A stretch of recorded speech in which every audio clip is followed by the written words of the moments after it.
All right, we're live. This is the Live with Sondra show, and I'm your host, Sondra Shannon, CEO of Gatemaster Technology. And boy, oh boy, do I have a guest for you. Probably, I should say probably the person who I would say is my favorite person in the entire world. And I can tell you that because I met this person 20 years ago. At a time, I was 25 years old, a young professional here at Gatemaster with big dreams, ambitions. And I told him everything I envisioned about my future, from becoming a CEO of Gatemaster to building a life as a wife and mother. And from the very beginning, this person never doubted me. And instead, he became my biggest champion.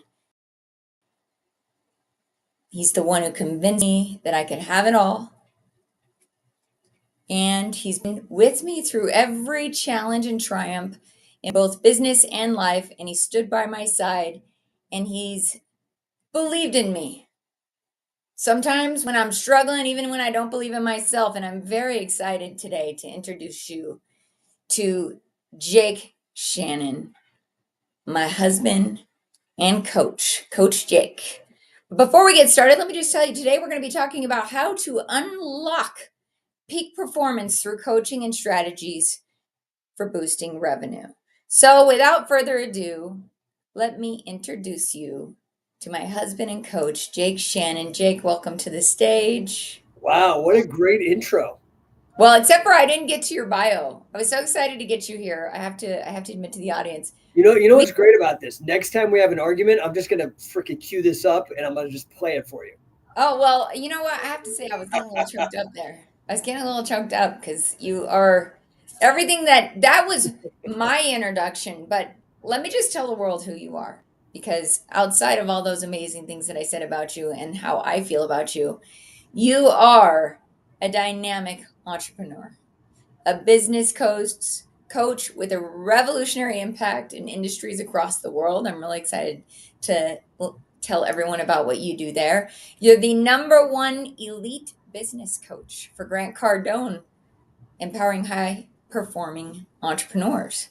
And what is this? How many months running? What are we on? So this will be the 10th month in a row, but I'm also number one for 2024, and we'll be getting up on the GrowthCon stage, which is the biggest business conference in the world, about 70,000 in front of 70,000 people here in about a week. So yeah, I'm really excited. Worked very hard, and I couldn't have done it without the support of you as well. So I appreciate that. Well, thank you. I'm glad that you mentioned that.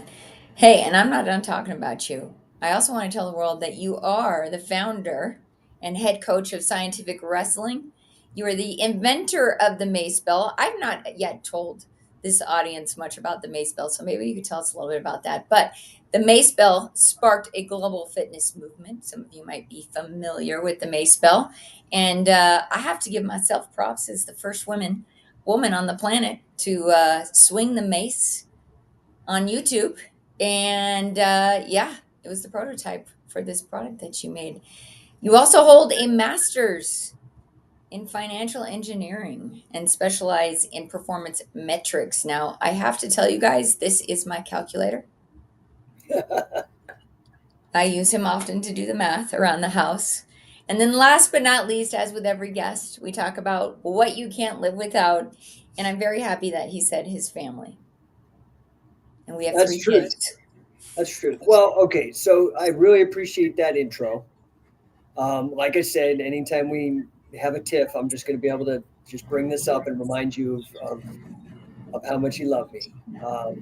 But you know, you're a fantastic business leader. So this is something that I get to share for a second. It was very interesting when we met. I'd already had my master's degree. I'd already worked in investment banking, a bunch of software companies, and one of the things that attracted me to you as a partner in life, like in terms of marriage, was we were in LA, and I'm gonna be real. There's a lot of good looking people in LA, and I dated a bunch of them, but none of them really brought to the table what you brought. Not only obviously your natural beauty and whatnot, but like you really have an incredible ability, for a work ethic, first of all. But beyond that, you really have a very strategic mind. And so, one of the great things that I enjoyed about working with you is because you were just an employee at Game Master, and as you made yourself more valuable and brought more value to the table and stepped up in ways that other people in the company weren't, leadership recognized that rather quickly, and you were able to grow your division to be bigger than the main division, and so it made a lot of sense for you to take over the company as a whole, and that speaks highly to your ability to learn and adapt and apply things on the fly. And that's really what a lot of times it takes from an entrepreneur. I think a lot of people talk a lot about wanting to be an entrepreneur and, oh, I want to be my own boss. And I coach a lot of people, a lot of high level people, 10 million, $100 million in revenue. And the fact is, and all the way to people just in startup mode. And a lot of these people, that's actually a lie. They don't want to be their own boss. They say, "Oh, I want to be my own boss." They don't want a boss. And the problem is you have to take the responsibility of being your own boss, which is even harder because you're both the master and the slave. You got to do the work and you got to have the vision and push yourself real hard. So you've done that in spades. Very proud of you, how you've been able to grow Game Master, and real proud to see you really take the bull by the horns. I will say this: your success on this podcast took a lot of prodding, but I'm really glad that you stuck to it, and it looks like you're really doing great things. He told me he was going to embarrass me today. But he's right. I mean, I say to the guests all the time, and I think I've said this on the show. Jake was a huge inspiration for this show. In fact, I think it took him probably a good year before I was willing to go live for the first time. It's not easy to get up here. And a lot of people don't realize how hard it is to put yourself out there like this. The good, the bad, the ugly, the mistakes, sometimes fumbling over words, whatever that looks like. But it took me some time to get the courage to do that, and you were a huge part of that inspiration today. I think I saw on Friday in one of our all hands meeting, we were at like 60 something guests that Wow. have either been on the show or are coming on this show, you being one of the amazing guests on that list. So I really appreciate you being here. But what I'm most excited to talk to you about, because I've watched you in your own right. I mean, I appreciate all those amazing things you said about me, but watching you and what you've done in your career, both with scientific wrestling, what you're doing with the 10x business coaching, and No1, all of those things that you're doing to help these business owners. I mean, I don't know if you could share some of these things, but I would really love my audience that is listening and watching today to be able to hear, first of all, what is scientific wrestling in your words? I know I gave a little bit of that. And tell us a little bit about the mace, because I think one of the things, and I'm sorry, Jake, this is just long winded, but one of the things that I love about what's happening with scientific wrestling and the mace bell is we talk a lot about athletics, and you've written books about athletic performance and business and how it correlates. So I think it's important for the audience to hear a little bit about that and what you're doing. Yeah, so I think you're right. I'm a bit of a serial entrepreneur. So by the time you and I had met, we met in 2005. My scientific wrestling company was already 2 years old, and this was one of the first. You and I, one of our first projects together was an entrepreneurial thing as well, because we actually met at a dog rescue in LA. I was looking for a dog, and because of a wrestling coach had insisted that I get a dog, a pit bull, that I had to rescue one to continue training with him. I was like, okay, whatever. And so I went, and you happened to be fostering the dog, and we ended up building this relationship. But one of the things, and I'll get to scientific wrestling, one of the things that we did first was that at that time, in addition to Game Master, you were dabbling in modeling and whatnot. And at that time, like pinup modeling was very trendy and popular. And I remember you saying like, oh man, I spent like 35, 40 grand last year just in dog rescue. I was like, whoa, okay. I love that you're committed to it because I would never have met you, but that is no bueno. what we need to do is we need to have other people help you do that. So we ended up creating this thing called Pinups for Pups, which I think we started in 2006 or maybe 2005. I can't remember if we started before or after we got married. But that in itself had some pretty strong legs. I mean, we had members of our crew get on reality TV shows. We had a bunch of kind of B-level celebrities from reality TV come on, like from WWE and from Survivor, to help with that effort. So, um, America's Greatest Dog. We worked with what's the millionaire uh, Chad Rogers was on one of our fashion shows. The yeah, I mean, it was very Yeah, successful. We only, as we started having children, obviously, there's only so much Jake and Sondra to go around, so we kind of had to put it on the back burner. But for a good 5, 10 years, man, that thing was a really successful venture in and of itself, and that was something you and I did together.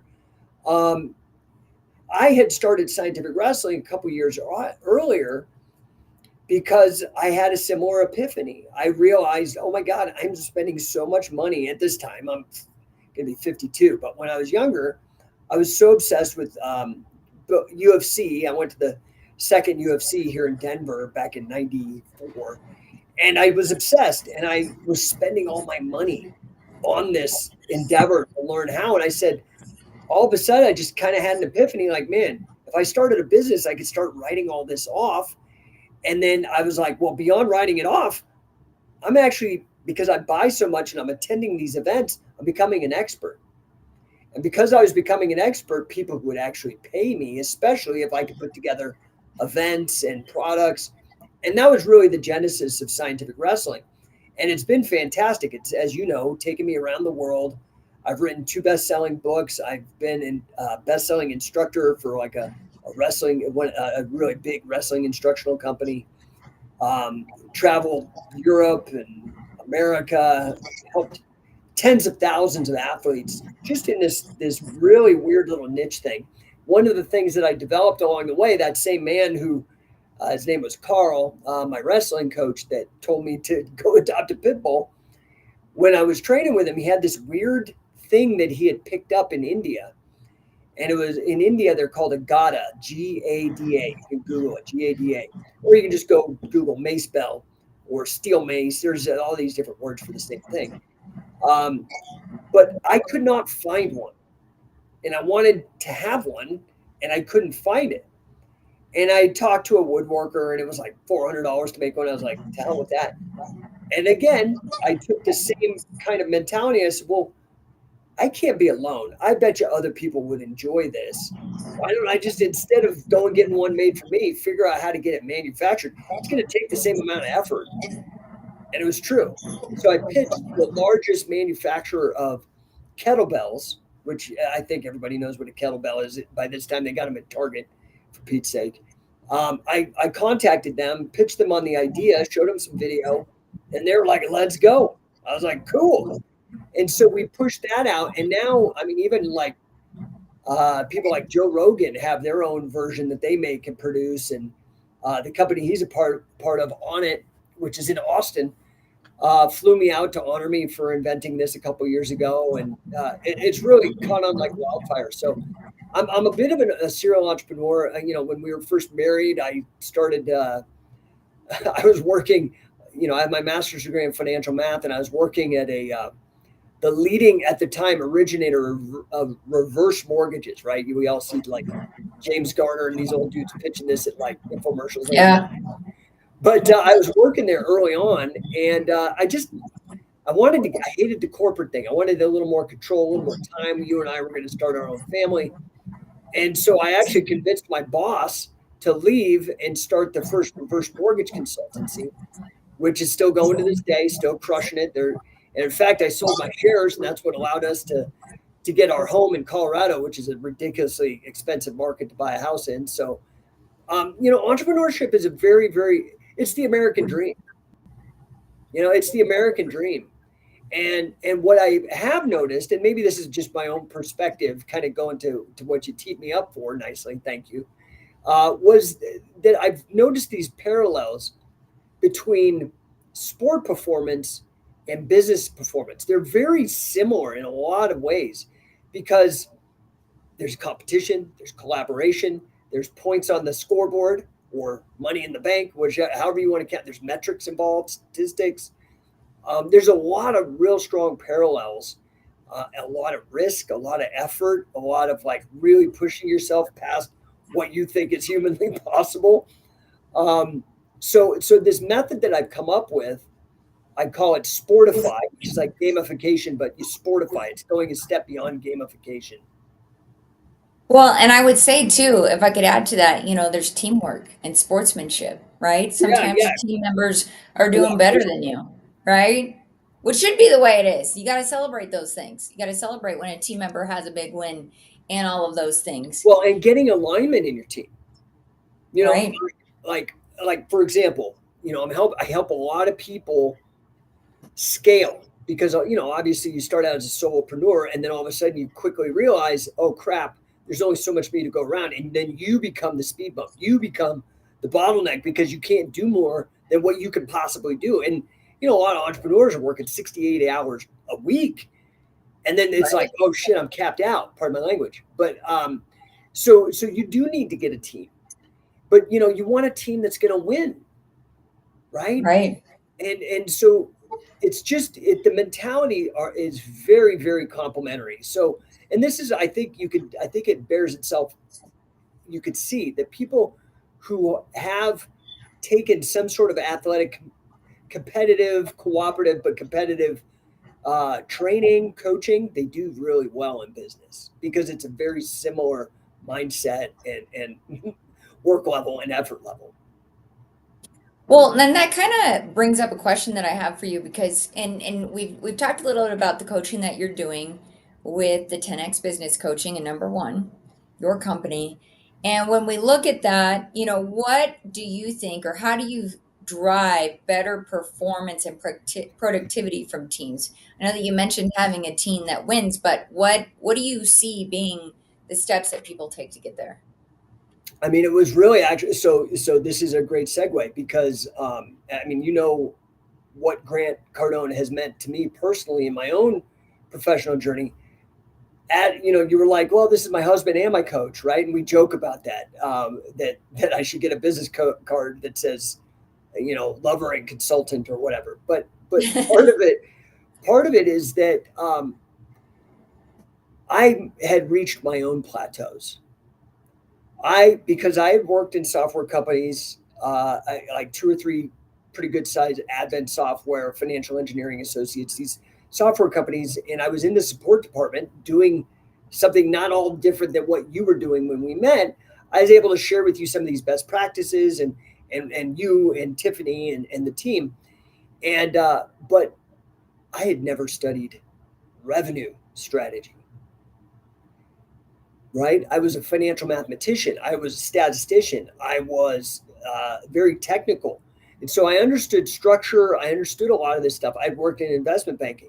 So I understood the finance side, but I did not understand the revenue side. And, you just, you hit a certain ceiling based on your own competency. And this is also where I think it's like sports. Like, man, maybe you're good and you make it to the high school championships. Good job. And you get a scholarship and you go to college. And now the team is made of a bunch of guys that also won the high school championship. And now you ain't hot, what anymore. You're normal again.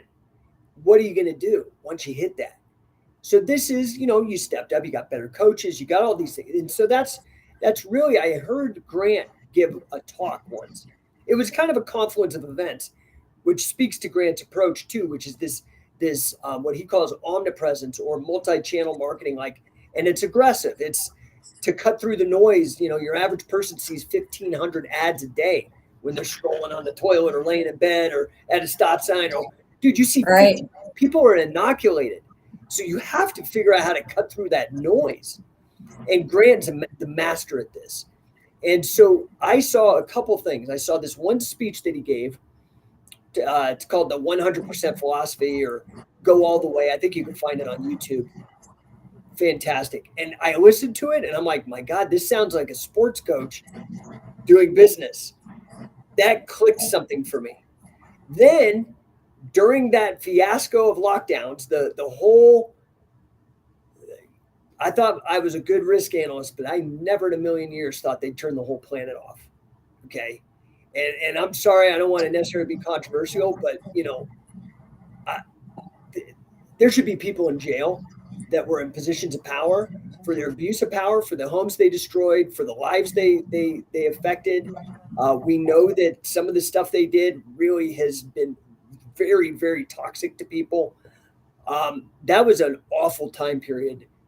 And for people who don't know about, my wrestling business, how do you wrestle with 6 feet of social distance? You don't. Um, everybody listening to this that's in the amusement industry knows that these parks were closed, which made no sense. They're outside for Pete's sake, but it didn't matter because of the tyranny, the systems that were in place to lock everybody down, prison planet. So we were freaked out, and I was freaked out, and we were doing okay, but that kind of exogenous outside shock was a real wake up call. And so I just had to humble myself and I was like, I need to sit down and listen to this guy. He had fortunately done the TV show, the reality show, Undercover Billionaire, which took place in Colorado where we live. And I was just befuddled. I was like, my goodness, there's like, I had not really uh, found somebody outside of wrestling that I was like, I need to sit at the feet of this guy like a guru, like the Buddha. Like, I mean, I don't want to be blasphemous, but like I was like, I need to sit. This guy's amazing. When I saw what he did on Undercover Billionaire, and it was just hearing him a couple times clicking. And so you and I went to the first event, and as I listened to it, I was just so floored with, you know, the wisdom. But the thing that I really like about the 10X community and Grant Cardone Enterprises in particular is it really truly, I say this over and over, it's a meritocracy with heart. It's Yeah. there's a lot of companies that I worked with. I worked in like IndyMac Bank, which was a 5,000 person company, multiple software companies that were big. And a lot of them talk about meritocracy, but it's a lot of it is a lot of political backbiting and BS that people are protecting their positions instead of actually trying to blow up the company and raise the tide that raised all the boats. And this is the first place I've ever been at where it's truly a meritocracy and a meritocracy with heart. They really do care. And I love that. I love the culture. It's a high performance culture, and they really do want you to win. Well, you know what I love that you're talking about Grant because I know he's also the second billionaire you've worked for, right? So this is not your first time, your first go at this. But you know what everything you said is true. From we saw him on Undercover Billionaire, and we looked at what he was doing and building that $1 million business in 90 days, and realizing that there was some real knowledge and information there that we needed. We needed to Well, not only grow and our company, but we not to needed do a it shared. spoiler, not to do a spoiler. I'm sorry to interrupt, but it was the challenge was $1 million in 90 days, and he 6x that during lockdowns, and he had COVID for half the time. It's just Yeah, it's it's mind blowing. baffling. And if anybody knows Pueblo, Pueblo is not like the economic hotspot of Colorado. I'd say it's maybe quite the opposite. Where if you don't, if you need a cheap house in Colorado, you should go. It Although might I be the think only it's place changing that's now. affordable still. But they've Affordable turned place. it around. They've turned it around. But I mean, it was Yeah. amazing what he did. It's amazing what he did. And, as Jake mentioned, we went to one of his first events that was happening in Florida.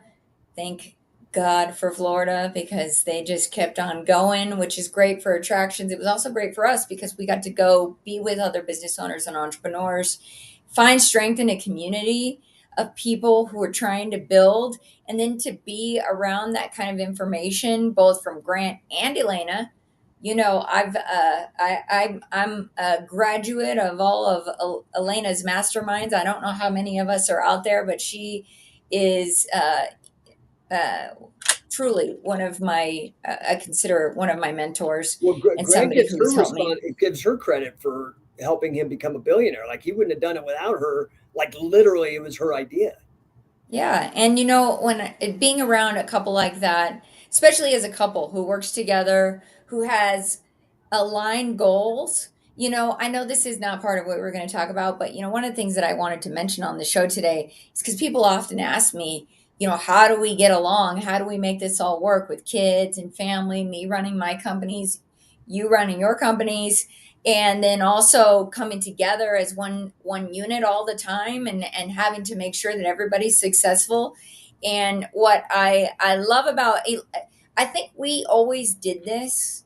We always had these big goals in the future that were his, mine, and ours, right? Which is super important if you're going to be working with a life partner. But also, so we're aligned on the his, mine, and our goals, right? But then in addition to that, we really sincerely try to help each other achieve those things. And that you mentioned about entrepreneurs. Not everybody wants to get into, like you're saying, not everybody wants to actually be the one in charge, because that's a big thing. I mean, I'm about to go speak on a CEO spotlight this week, and I think a big part of why I've been invited to talk about that is because at the end of the day, when it gets to that level, when we talk, you mentioned the pandemic, even a lot of my equals at other companies were bailing on their companies during that time. Nobody wanted to be a part of the ships that were sinking. And it's very hard to stand in your power in those moments when things are going really wrong and you have no control over that. I mean, it was one of the few times in my career where I'm like, this isn't even my fault. There's plenty of mistakes that happen over the years that you have to pick yourself up from. But in that case, so many people found themselves in this situation where they were having to repair their lives and their businesses. And it wasn't their fault, but it was certainly a tough time. And I think what's interesting about what you're doing for businesses is that these businesses that you're helping, they're experiencing tough times. It's probably what brought them into coaching with you and with Grant.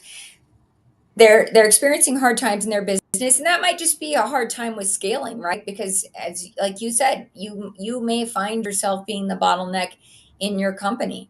I say all the time, I'm we just had dinner the other night with a couple of entrepreneurs, one of which she said, well, I love doing all the work. And I'm like, yes, but there are times when you find help, when those people will do better than you. They will do better than you, and you want that. Just because I've been the marketer, the support department, the operator, the manager of opera, just because I've done all of those roles in a company doesn't mean that I'm great at all of that as an entrepreneur. Because the reality is your team is going to be so much better. So, my question for you is, what is the biggest challenge that you see companies that are trying to scale, that find themselves in this place where they're either bumping up against the stress of issues that are happening or just bumping up the stress of scaling? What is the one thing that you think brings people into coaching? Well, so this is where I have an interest, and this is again where I'm really, really appreciative of the work and the way that Grant has done his company and made his services available. Because as flashy and he kind of looks like he acts like a an old white rapper wannabe guy sometimes with the bling and the jets and all that. That's just to get attention. It's almost like how pro wrestling promotes itself, right? It's an over the top version of themselves. But a lot of Grant is, I mean, he's really smart. And that kind of honestly belies it. He's very, very statistics driven. And that was one of the things that really attracted me, given my background. And so, the first thing I think that we have to look at the statistics, first of all. We all know if we're in business, we all know the abysmal statistic that, what is it, 90% of businesses go out in the first 10 years. It is literally easier to become a Navy SEAL than to have a successful business after 10 years. Like if you compare the stats, it's hard. And so the number one reason cited, and this is kind of, I don't like the way it's phrased, so I'm going to rephrase it in a moment. But the term is undercapitalization. To me, that's banks selling you loans. What undercapitalization means is there ain't enough money. Okay, you don't have to get complicated with these wonky terms, and that really is undercapitalization makes you think you got to go get a loan. So it's clever marketing from the banker, but this is what Grant's premise is that the top line of the income statement is the most important line, the gross revenue, because every other line is a function or dependent on that top line. So if you have any insight into the very basics of financial statements and running a business, you're like, oh, okay. So this gives you the importance of the primacy of revenue. And most people don't. This is what I see, what Yeah. I did, what I saw you did before the shift. People are focused on product development or service development. I've got the best widget. I've got the best house cleaning service. Great. What good does that do you if nobody knows about it? So the way Grant puts that is best known beats best every time. Is McDonald's the best burger? No. But they are the best known burger. And so what we have to do is hopefully not lose the quality, but we have to increase the quantity of touches, of awareness, of people knowing about us as a business. So this is why Grant says marketing is senior to sales, and sales is senior to everything else. There's three basic things that you have to handle on your way over, say, $3 million.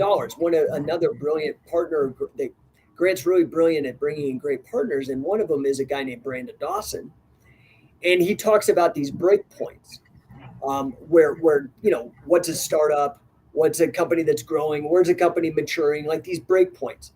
The first break point is under $3 million, right? This is where 99% of companies live. Most companies, I think it's 97% of companies are under $3 million. It's tiny. Okay. So what do you have to do to get up over that? Three things. One, you got to have a good product. Most people, that's done. But then the other two, the majority, 2/3, marketing or promotion, and two, sales or converting, right?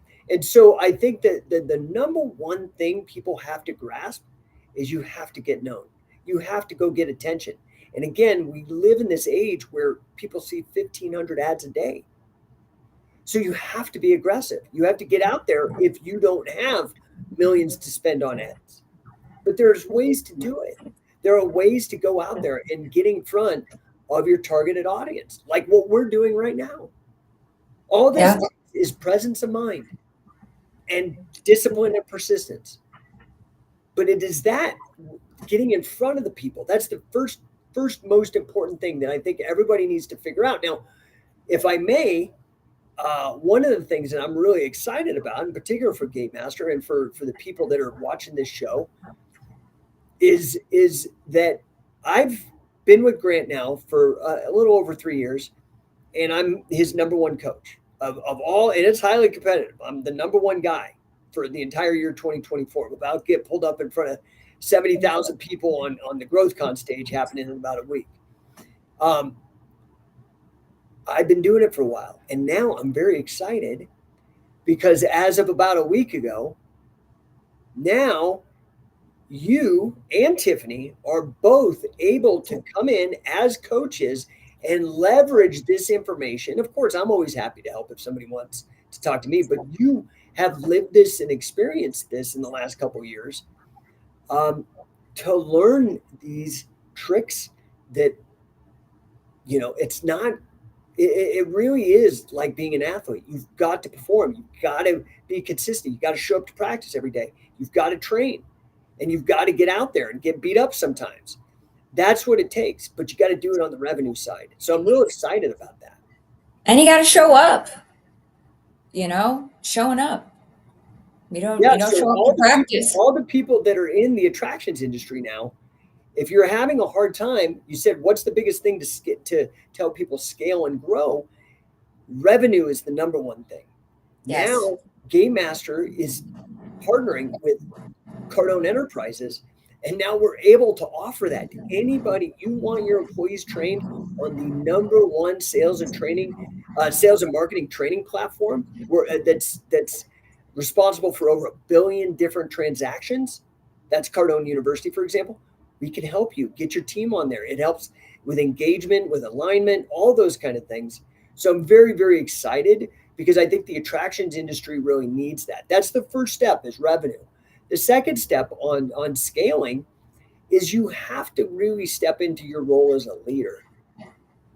And I think that people have leadership really messed up. It's not being a boss. I've never met, like, if I asked a bunch of little kids, hey, who wants to be managed when they're grown up? No little kid raises their hand. Nobody wants to be managed. But most of the little kids want to do a job where they're coached. Because a coach is different than a manager. A coach is interested in the development of the person. Now, when this person happens to work for your company, everybody makes money. Yeah. Everybody has job security. So #1 is revenue, but 2 is learning how to hire, fire, and reward people in the right way. Yeah, no, I love that. And Jake kind of mentioned something that we never talked about on the show. So we've had what, for almost 5 years now, the entire team at Gate Master. If you are on our team, you train every day on Cardone U. And the Yep. reason for that, there's a lot of reasons for that. One, we all speak the same language. The language, the winning language, the revenue language. We know that our team can speak to our attraction partners about that language. So when they see that they are struggling with revenue or leadership, this is also what led us to do our GT Summit, because we realized that there was additional training and valuable information that many of our parks or some of their team members didn't have in order to succeed at what they do. And having a mission of helping attractions massively succeed, we had an ethical obligation to get better at what we did, and so that we can help you find those same things. And it's interesting because you brought up leadership, and I know that fostering a strong culture or coaching culture can impact revenue growth. But what are some ways that, I mean, maybe you can give us some actionable steps that those watching can take to do that? I mean, you've given us a lot today, actually, which I really appreciate. And Jake's very giving this way, and this is why we love having him around the office. In fact, he's in the office next door. Yeah, this is the illusion of television. I'm literally like in the next room. But yeah, so okay, so it depends who's really listening. Okay, so you're going to have employees listening. Um, One of the things you can do as an employee is try to figure out how you can contribute to revenue. You want to be in alignment with the boss? Stop kissing ass. Stop like trying to buy them presents or compliment them on dumb shit. They smell you coming a mile away. You look like Eddie Haskell and Leave It to Beaver for some of you older people. It's lame. Why don't you figure out how to actually bring in some revenue, how to make some deals, how to do it's ridiculously easy once you figure it out. So we have a program here at Cardone called the Millionaire Employee Method. And it's really how the president of Cardone Enterprises got into that position from just being a sales guy. But this speaks to what you're saying. Like everybody at Gatemaster, for example, we can use Gatemaster as a wonderful case study. I have tons of case studies, but I think this might be most relevant to the audience, is that everybody from our development team, yes, even the programmers, the QA people, the support people, the people taking out the garbage, the people doing marketing, the people doing sales, the people doing operation. Every single person understands what's important for the good of the company and how they can benefit by helping the company. So that's actually for management and for employees. So employees, you got to start looking for opportunities like that. And then hopefully you have a manager smart enough to recognize that you're doing that. And Yeah. that they see the value. Oh my God, this is a good person, right? For the company, for helping making sure that we're providing the best, for example, guest experience, so people come back and there's recurring revenue, and I can afford to buy my kids that computer they want, or I can take the family on a trip, or these things that come with delivering superior value to your client base. So that would be like at the management and the employee level. You've got a leader, I think, is best defined by what do they do. There's a leader and then there's followers. Follow means go after. So lead means go first. So if you want to be a leader, what's that Gandhi thing? Like, be the change you want to see, or whatever. Take charge. Say, I want to do this. I want to benefit the company in this way. I'm going to use this opportunity. Maybe this is where a lot of people have things messed up. We know that engagement is at an all-time low. This whole quiet quitting thing. People are actively disengaged. People are like just cashing a check and not doing work. That's theft. Hate to break it to you, it's criminal. Now, are people prosecuted for it? No, they should be, honestly. And if you're doing it, I've done it in my life. I'm not proud of it. People usually quit 6 months before they actually quit. So this is why it's important for you to know how to hire, fire, and reward people if you're in a position of management or executive leadership, because you're running a team. So again, if you think of it like a sports team, if you had people that weren't showing up to practice, fumbling the ball, their stats are down, what happens? You put them on the bench, and if they don't improve, they're gone. You trade for somebody who actually can do it. Yeah. Was Tom Brady a better quarterback than Bill Belichick? Yes, to what you were saying. When you hire somebody, you want to hire somebody better than you, because you want to win. This is where you have to figure out how to get alignment out of your team, and how to do these things. So, I'm happy to tell anybody everything, but the problem is sometimes it takes a little bit of time to unpack all of this stuff. But I think the first thing you can do is it's like situational awareness, right? Like, how do you not get mugged? Keep your head out of your cell phone and be aware of your surroundings. Like, how do you keep your job? Keep your head up, focused on how can I help the company and the leadership hit their goals? What's the mission of the company? How many people, one of the things I love to do is go into a company, especially with like the C-suite executives, and quiz them. Okay, guys, hey, who knows what the mission of the company is? Crickets. Like, how the hell can you guys execute when you don't even have a common goal? You don't even know what the goal of the company is. There's Yeah. a lot of things that people can do at every level of the business that they're in to be better engaged, to be better people, so they can look at themselves better, look at themselves in the mirror. You don't have to take all these stupid pills that pharmaceutical companies are pushing on you. You could just be proud of yourself and do the stuff that actually, makes you a better person, and makes the people that have taken a risk on you a better group of people to belong to. Yeah. No, I love that. And it's interesting because I'm about to take the stage this week, as you know, in Staten Island, the Connect and Collab Summit. I'm very excited about that. And I'm taking the stage as the CEO spotlight. And what's interesting to me, because I know you know my story, some people out there know my story of being an employee in this company, the youngest and only woman. I only mention that because it's fun, and it was a different time, and it had its challenges. But at the end of the day, what you're saying about the millionaire employee, those employees who become entrepreneurs Yeah. in their organizations, that's essentially what I did. Not knowing that had there been training available, had there been information, maybe that road would have been a little smoother and cleaner, and maybe less mistakes would happen, which is why I love that Grant and Jared have put this together, because that's also his story. But again, I will say this, it all goes back to revenue. None of that hard work matters if it doesn't show up as results. Well, because there's all this like talk of like, oh, sustainability in these companies. Oh, we've got to be sustainable. You ain't sustainable if you don't got revenue. Period. The company's going out of business. Revenue needs to be the primary thing. That's not callous. That's not crude. That's saying abundance. We need to create more than we consume. That's like a general principle in human existence. Is we Yeah. need to be generally producing more than we consume. But this is like a whole cultural zeitgeist thing that I think we're kind of in the middle of right now about personal responsibility and like, oh, do I wait for Big Daddy government?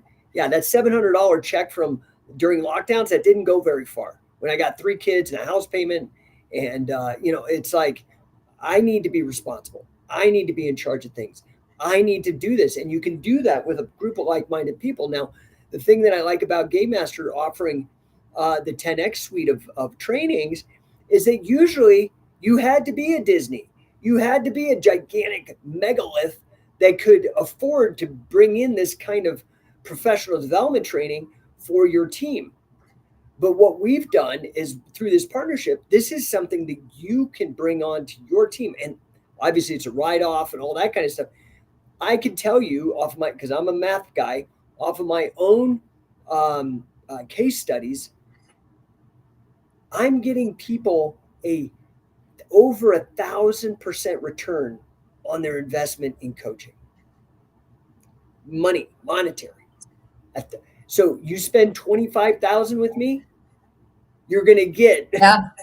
1,000 times that, right? Like 1,000% return on the investment. And we know that coaching in general, it has like a 200% in the average industry average is like 200%. But I have to outdo everybody, so mine is like 5 times that. But um, nonetheless, this is an opportunity for people. Let me put it this way, and Sondra can attest to this. For years, I just was like, man, I feel like I'm the smartest person on this subject right now, and I can't do better. I cannot get us up over whatever the plateau is, $1 million, $2 million, $5 million, $10, 10 million. I just can't do it. And so this was, you mentioned this. Grant's the second billionaire I work with. This is what I do. Why my company is called Number One, because I try to find the number one person that I can get in front of to teach me. I've done that in wrestling, and that's made my company very successful. And I've done that in business, and that's made me very successful. And so, that's what I love about Grant. Grant is literally a multi-billionaire, and he really is willing to show you. He documented the entire path for people. So I've been very blessed to find a community where I can succeed and I can win, and very blessed to have a family. Of course, you, but even our kids. It's not easy. I'm literally up every day working already because my clients, a lot of them are East Coast or overseas, like Australia or some weird time zone. So I'm working late and I'm working early, and then I'm working in between to be number one. So, but once you find that purpose and you find something that you really care and you want to make that impact, it's awesome. And it's even better when you can make some money doing it too. Yeah, well, I love that you brought up the family because, one of the things that has really made all of this possible for both you and I, all the things that we do. I mean, even this week, we have some tremendous wins. We have a son who has a Broadway level production. I mean, they're doing the full Hades Town opening up on Friday. We have our youngest turning 13. Our daughter's headed to the Mediterranean. I'm headed to New York. And next week, you're going to be on the Growth Con stage. I mean, we have so much to look forward to as a family. And those are just some of the shares that we have here. But I think, just what I'd love for the audience to hear today, because this is something that I hear all the time, is how do you do it? How do you do it all? I get all these moms just exhausted looking at me. How do you do it? And the way that we do it is we stay really, really excited, and the entire family's aligned, just like we align our team with our Yeah. goal. Our kids want attractions to massively succeed. They love what we do. They think we have the coolest job ever because they get to go experience these parks sometimes too. And that's a big part of the fun of what they get to do. But at the end of the day, we've shared with them who we are and the missions that we're on. And it's very easy for us to, it's not easy to leave. It's never easy to leave your family when you got to travel, if I'm being completely real. It's not easy to leave, but it makes it so much easier when you know that they don't mind you leaving because you're on a big mission that has big impact. And I can only say that with Jake because we have had a lifetime together, almost 20 years of having to figure out how to stay aligned as a couple, but also to include our family in what we do. And there's a lot of big things happening here um, in our home. But many of you are running businesses with your family. I mean, it's one of the reasons I love the attractions industry because there are a lot of families that are working together and trying to figure this out. And I believe that if we can help those families align their goals, right? Because everybody's rich life looks different at the end of the day. But if you can Well, align that's everybody's part of it. That's part of the shift from coaching to managing. A right, manager doesn't really find out what are the hopes and dreams of the staff, each individually. But a coach does because a coach realizes, oh, that's what's going to motivate this person to perform out of control. So, for example, maybe it's some inner city kid who doesn't actually like basketball that much, but he knows that's his ticket out. So he's up 4 a.m., free throws and layups, you know, working his ass off because he knows he's motivated. But if you don't know what that is with your team, and I'm talking short term, long term goals, and how do they use like a lot of this is stuff that you're not taught. And you're not taught, trust me, I have a master's degree. I'm overeducated, and I was not taught any of this at any level along the way. It's how do you actually grow your business? How do you grow your business from where you are now to where you want to get? And honestly, how do you exit? How do you grow this thing and make it valuable enough? There's a great movie out there with Michael Keaton called The Founder, and it's about Ray Kroc and how he went to these McDonald brothers. It wasn't even his company, and he saw, oh man, these guys got a cool thing. They're automating, and there's 10 locations. That was the level of their thinking. The McDonald's brothers, 10 locations. Ray Kroc said, I could take this to millions and millions of locations, China, everywhere. There's a McDonald's everywhere now. So, yeah, people, some of that stuff is not taught in university because sadly, university is taught by guys who never made more than $70,000, $80,000 a year, out of teaching out of a textbook from another guy who never made more than $70,000 or $80,000 a year. You've got to get in the proximity of these people who've actually done what you're trying to do. yeah. And not only get in the proximity, so because you mentioned that, Ray Kroc thought bigger than the McDonald brothers. You need to get around people who dream so big and so ridiculously that you're comfortable dreaming that big and ridiculous, right? That's the thing that I think being married to you, we just walk around this planet, every person we meet, getting them to think bigger and dream bigger, and I mean, it's made for a really fun life. So I really appreciate you coming on the show today and sharing these insights because I think you shared some really big insights for people, things that they could just easily take. I mean, you don't have to know everything to get started on this. You just have to want to be better. You want to be coachable. Actually, I had one of the kids directors, because all three of them are actors. One of the kids directors told me just the other day that my youngest, she said, he's so coachable. I can't wait till he gets older. And I can't think of a more something that would make me more proud of my kid than to hear that they are coachable. Because guess what, guys? We got to be coachable our entire lives. No matter where you are, if you're at the highest levels of this business game and you don't think you're coachable, you're crazy. I don't think you can get there without feeling like you can be coached. And I'm sure. Look, can I tell you something? We've seen Grant's coach.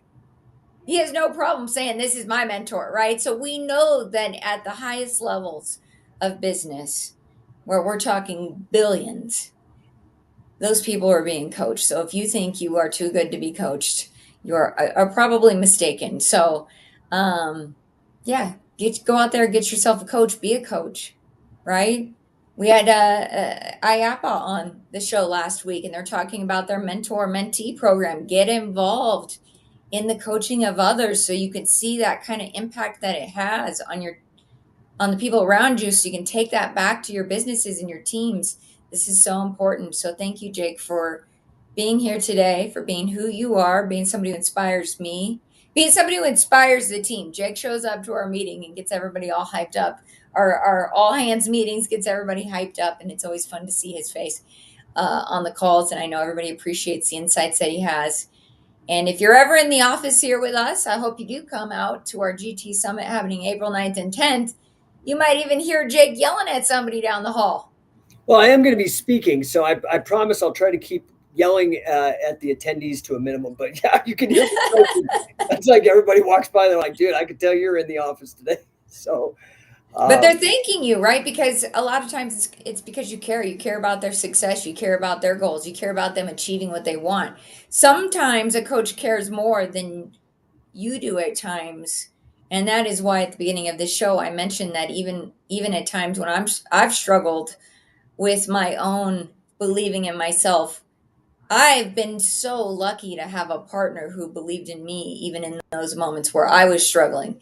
And I'm not saying that happens all the time, but I'm saying it is going to happen in life because sometimes we go through pandemics, well, right? you've done the same thing for me. I mean, many times, sometimes I'm just so burned out and pissed off, and I'm like, I'm going to quit this. I can't handle this. You're like, no, you need to do it. You get me going again. It's actually a really important thing, and I think it's, um, this coaching industry didn't really exist like 10 years ago. But I'm so glad it does because I think it's really something that's very important because a coach doesn't come in with all the pretentiousness of like, oh, I've got an MD or I'm a psychologist or all this bullshit. They just are somebody who really cares and really is willing to have the hard conversations and push you. So Yeah. yeah, I hope everybody comes out to the GT Summit. It's going to be amazing. I'm really excited for it. I know there's like six speakers. Like, I mean, number one rule of success is showing up. If you don't show up, it ain't going to happen. So I'd love to see everybody show up here. Love to meet everybody in person, talk about your situation, and win. Well, and let me just tell everybody who's watching right now that this GT Summit is going to have legends available in an intimate setting. If you can't make it to Denver, there are virtual tickets. You're going to have access to these recordings. And, this is what we're talking about. Get coached. Come and get coached by these people. Jake's going to be there. I'm going to be there. Yeah, and There's going to listen, be you a guys are lot gonna. of great Here's people another there. tip too. You got to stop with this middle class mentality and this poverty mindset. You got to start thinking about an ROI and not price. I'm serious. Like you got to start thinking about the return on an investment. If I said to you, look, I will give you $1 billion if you can bring me $1 million in 90 days, you'd figure out the $1 million to get the 1,000% return. That's what coaching. The coaching is if you get a great coach, literally I get people in 10x return. Literal, like 1,023% is the number. 10x multiple on coaching. So anyway, I appreciate you, Sondra, very much. And it's so funny. This is the first time we've done this, but it was a lot of fun. Thank you. Yeah, thank you. Thanks for being here. I appreciate you. All right, guys. Well, that's the show for today. That was a long show today because Jake has a lot of really great information. I mean, and if I'm being real, I could sit with that guy all day, and I do. I'm very lucky to sit next door to him and to be able to share this life with him, to get to share all that we do, and that I get to share all of his insights with all of you. So thank you for joining me. And as I said, we are going to be hosting the GT Summit here in Denver, Colorado. We've got tickets available. I hope that you will join us because it's a beautiful time to be here in Denver. We're also going to get you a little taste of Denver. And we're going to do a little wine tasting as well. If you get a VIP ticket, you can join me and the speakers for a wine tasting, Q&A. We're talking about getting in the room. We talk about getting in the room because it's super important for you to be coached.